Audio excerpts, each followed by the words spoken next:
Open next page, page number 14, और अब हमने पढ़नी है हेडिंग नंबर 4, एडेप्टेशंस इन कैक्टस प्लांट। कैक्टस प्लांट में कैसे एडेप्टेशंस होती हैं, या आपने प्लांट देखा होगा, इस पे कांटे कांटे से होते हैं। Cacti plants are inhabitant of desserts.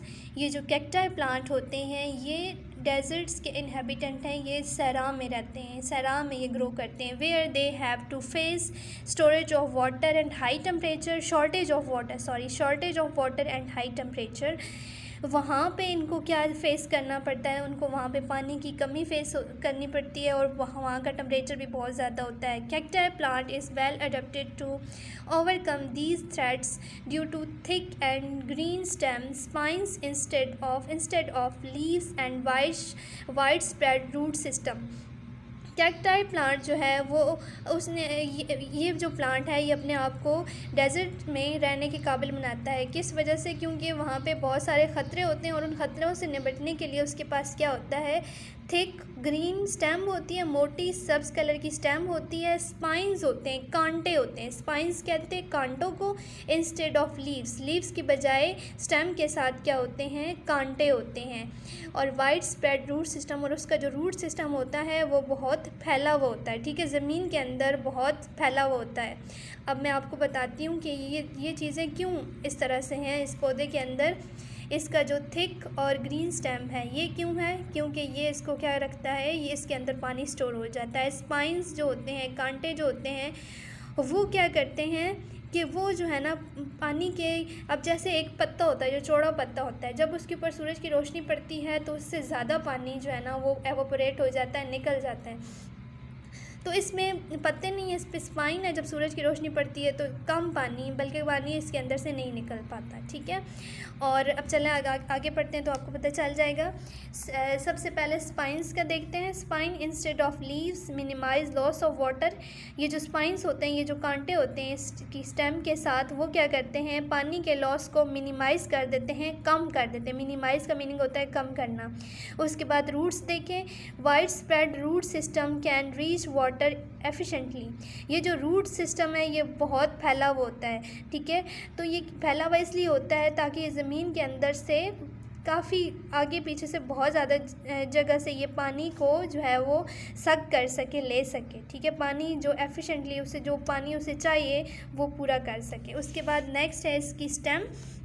Spongy stem can store water. इसकी जो स्टेम होती है वो स्पंजी होती है। स्पंज देखी होगी आपने, स्पंज की तरह की होती है। अब स्पंज अगर देखी हुई है तो उसको आपने ये भी देखा होगा कि जब उसके ऊपर पानी हम डालते हैं तो वो पानी को अपने अंदर जज्ब कर लेती है, जो स्पंज होती है, ठीक है, जिससे क्या होता है, पानी को वो अपने अंदर जज्ब कर लेती है। तो ये जो कैक्टस प्लांट की जो स्टेम है वो कैसी होती है, स्पंजी होती है, और वो अपने अंदर पानी को स्टोर कर लेती है। समझ आ गई। और फिर जब काफ़ी अरसे तक पानी नहीं भी हो तो ये अपने आप को वहाँ पे ग्रो करवा सकती है। Cacti can survive from 15 to 300 years depending on climate condition. Climate condition पर डिपेंड करते हुए ये जो प्लांट है, कैक्टस प्लांट, ये 15 से 300 साल तक जो है वो सर्वाइव कर सकता है, ग्रो अपने आप को ज़िंदा रख सकता है, ठीक है। Next heading number 5, adaptations in lotus. Lotus कहते हैं कमल के फूल को। There are many reason for lotus plant to live in water. बहुत सारी रीजंस हैं, बहुत सारी वजूहत है लोटस प्लांट की कि वो पानी में रह सकता है। The first adaptation of the lotus is its wide and disc shaped leaves. इसके जो सबसे पहली वजह है इस लोटस प्लांट की पानी के अंदर रहने की, वो क्या है कि इसका जो पत्ते होते हैं वो चौड़े होते हैं और डिस्क शेप होते हैं, जैसे डिस्क होती है ना, इस तरह के होते हैं। These leave easily allow lotus to float on water. ये इसलिए इस तरह के स्ट्रक्चर होता है इसका कि आसानी से लोटस प्लांट जो है ना वो मूव कर सकता है। लोटस फ्लावर जो है वो आसानी से पानी के ऊपर मूव कर सकता है, तैर सकता है। Lotus have brightly coloured flowers to attract other organism for pollination. Lotus plant, ये देखिए लोटस का जो फ्लावर है उसका जो कलर होता है वो ब्राइट होता है, ठीक है, बहुत तेज़ कलर होता है, जिसकी वजह ये तेज़ कलर इस वजह से होता है ताकि जो मुख्तलिफ इंसेक्ट्स हैं वो इसकी तरफ अट्रैक्ट हों और इसकी पॉलिनेशन आसानी से हो सके। नेक्स्ट पेज नंबर 15 और हमारा ये है 5 adaptations in pine trees. Pine trees में अडेप्टेशन कैसे होती है। Pine trees have adapted to grow on high altitudes where temperatures are low. Pine trees जो है ना वो ज़्यादातर ऊंची जगहों पे होते हैं, ठीक है, पहाड़ों वगैरह पे होते हैं जहाँ पे टेम्परेचर बहुत कम होता है। Snow is a routine matter, जो बर्फ़ होती है वहाँ पे बर्फ़बारी जो है वो रूटीन का मैटर है, ठीक है, रोज़ पड़ती है बर्फ़ वहाँ पे। As sunlight period is less than usual, वहाँ पे सूरज की रोशनी कम ही जो है ना वो प्लांट्स को मैसर आती है, वहाँ पे सूरज की लाइट जो है वो कम होती है।